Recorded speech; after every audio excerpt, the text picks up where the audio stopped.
అది కరెక్ట్ కాదండి. ఒక స్టాండర్డ్ రేట్ పెట్టి ఇది అవ్వాలి తప్ప దోపిడీ పద్ధతిలో చేద్దామంటే కరెక్ట్. చలాన్లకైతే ఇప్పుడు బ్యాంక్ అకౌంట్ నెంబర్స్ అన్నీ ఉంటాయి, కానీ రైతు బంధు వేయడానికి మాత్రం ఉండదు. వీళ్ళ దగ్గర అకౌంట్ నెంబర్స్ ఇట్లా అని అడుగుతున్నారు కదా మరి. అవునండి, ఇది ఏదైనా సరే ప్రజల నుంచి లాగేద్దాం ఉన్న విధానంలో అయితే అన్నీ ఉంటాయి, కానీ ప్రజలకి ఏదంటే లేదా కొంతమంది రైతులకు మీరు అన్నట్టుగా రైతు బంధు ఇవ్వడానికో మాత్రం అకౌంట్లో ఉండమంటే ఉన్నా కానీ లేవని చెప్తారు. అది తీసుకోవడం క్షణాల్లో పనండి. ఒక ఆధార్ కార్డు లింక్ చేసి ఒక బ్యాంకు అంటే ఆధార్ కార్డు లింకు లేదా పాన్ కార్డు లింకు కొడితే అందరు ఎన్ని బ్యాంక్ అకౌంట్లు ఉన్నా కూడా ప్రతి ఒక్కళ్ళకే తెలుస్తుంది. అది పెద్ద కష్టమైన పని కాదు. దానికి ఏంటంటే వాళ్ళకి వేయాలంటే ఎంతో వేల కోట్లతో ఉన్న పని కాబట్టి దానికి ముందుకు రారు.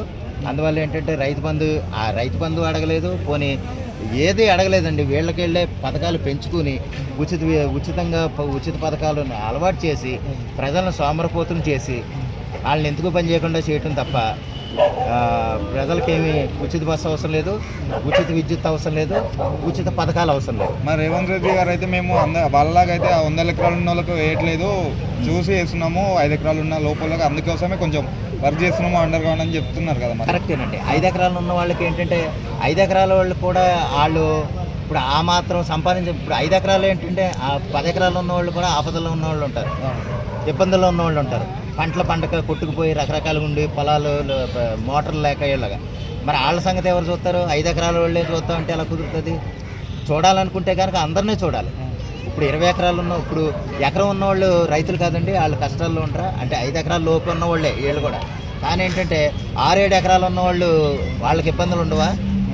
ఉంటాయి కదా.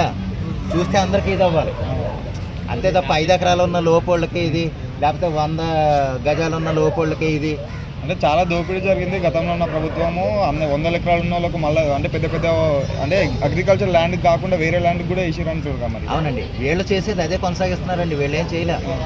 ఎలాగంటే ఇప్పుడు వీళ్ళు వచ్చి మనం చెప్తారు అలాగా, ఎందుకంటే మేము వచ్చామంటే కనుక ఏ ఇబ్బందులు లేకుండా మేము చూస్తాం, 5 ఎకరాలు ఉన్న వాళ్ళకి ఖచ్చితంగా నెరవేరుస్తాం, మీకు లేని వాళ్ళని మేము దగ్గర చూసుకుంటాం అని అలాగే చెప్తారు. కానీ అది జరగదు.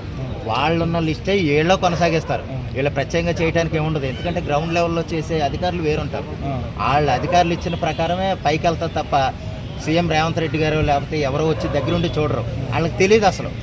అధికారి లోకల్గా ఉండే సచివాలయ అధికారి లేదా ప్రెసిడెంట్ గారు లేకపోతే మండల రెవెన్యూ ఆఫీసర్ గారు వీళ్ళు ఇచ్చే నివేదిక మీద అది వెళ్తారు తప్ప వాళ్ళకి ఎవరు 5 ఎకరాలు ఉన్నాయి, ఎవరికి 10 ఎకరాలు ఉన్నాయి, ఎవరికి ఏ ఎకరాలు ఉన్నాయో వాళ్ళు ఇచ్చే నివేదిక మీద వెళ్తారు తప్ప రేవంత్ రెడ్డి గారికి ఏం తెలియదు. వాళ్ళు ఇచ్చిన ప్రకారమే వాళ్ళు ఎంతమంది అర్హులో వాళ్ళకి ఇస్తారండి, అంతకు మించి వేరే ఏముండదు. సరే, ఓకే, థ్యాంక్ యూ.